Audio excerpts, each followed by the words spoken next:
नगरिया। आस और विश्वास मन लो बनो शिव के भरिया। आस और विश्वास मन लो बनो शिव के भरिया। हर हर बम बम रटते रटते चलो शिवक नगरिया। हाँ हर हर बम बम रटते रटते चलो शिवक नगरिया। आस और विश्वास मन लो बनो शिव के भरिया।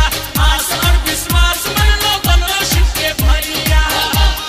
अभी आप सुन रहे हैं सहरसा से MS म्यूजिक की शानदार प्रस्तुति सिंगर विकास विभूति और अनुप्रिया को।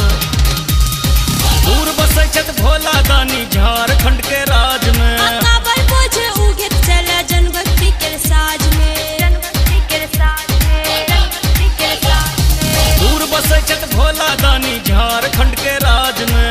काबर बोझ उगत चला जनभक्ति के साज में।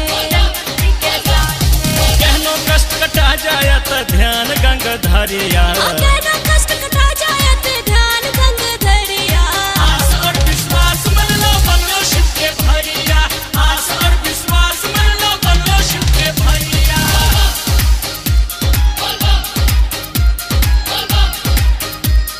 बोला बाबा बैजनाथ की। रोरा पाथर कंकर कहते हैं भेटत अच्छी बाट में। जंगल झाड़ी पंत पहाड़ी देखी चितू चाट में। चितू चाट में। चितू चाट में। रोरा पाथर कंकर कहते हैं भेटत अच्छी बाट में। जंगल झाड़ी पंत पहाड़ी देखी चितू चाट में। चितू चाट में। हम बम जाप बनैया छी संबल शंकर के डगरिया। बम बम जाप बनल छ संबल शंकर के डगरिया। आस और विश्वास मन लो बनो शिव के भरिया। आस और विश्वास मन लो बनो शिव के भरिया।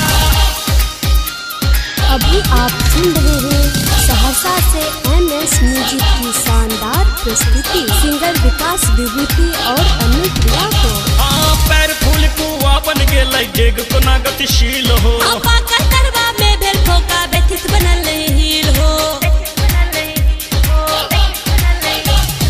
पैर फूल कुआ बन गेलै डेग कोना गतिशील हो। आपा करतरवा में भेल ठोका व्यथित बनल हील हो।